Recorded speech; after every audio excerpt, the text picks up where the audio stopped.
అంతులేని ఆ అంతరిక్షమే దాటి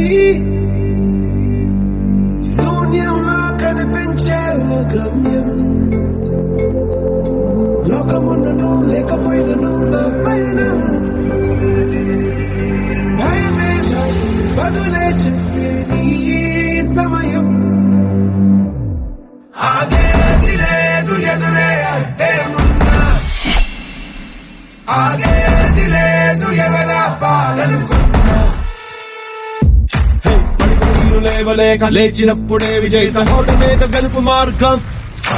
వెన్ను చూపబోక ముందు ముళ్ళ బాటలున్నా ప్రాణమంత పిడికిలవ్వగా సాగిపోవో